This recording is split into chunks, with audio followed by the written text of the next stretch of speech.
তোমার খাইতে কেমন লাগতেছে? খুব ভালো লাগতেছে। খাইয়া কি টেস্ট পাইতেছো? অনেক ভালো লাগতেছে। খুব পুষ্টিকর খাবার। হ্যাঁ, আমরা কিন্তু আগের রিভিউতে দেখাইছি যে এটা আইটেমটা কীরকম, কিন্তু এখন তুমি খাইয়ে কি স্বাদ পেতেছো?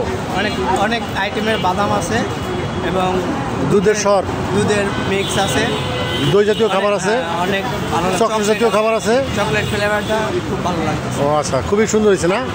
যদিও আমিও কিন্তু খাচ্ছি, খাওয়ার টাইমে দেখছি।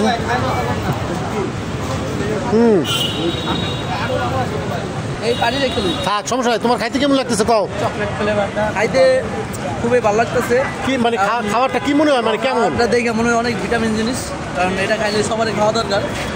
মনে করেন অনেক শরীরে একটা শক্তি কাজ করে। মনে হয় যেটার মধ্যে চকলেট দিছে, দুধের সর দিছে। ভালো একটা জিনিস আপনারা আইসা খাইবেন। আমরা খাইলাম একটা বাদামের মিক্স আছে, যাই কয়েকটি বাদামের মিক্স ভালো করে, যদিও তো খুবই উপকারী জিনিস। আচ্ছা, ভালো লাগছে না? কারণ আজকে যে খাইতেছো, এই খাওয়ার উপলব্ধি থেকে তোমার কি মনে হয়, মানে আজকে আমরা খাবারটা খাইলাম, এটা কিরকম মনে হয়? অনেক সুস্বাদু খাবার, মন চায় প্রতিদিন এসে খাইতে মন চায়। অনেক ভালো খাবার। খাও খাও, খাইয়ে দেখাও। খুব মজা না? অনেক মজা। দইয়ের মতো খাইতে হয়, তাই তো? ঠিক আছে।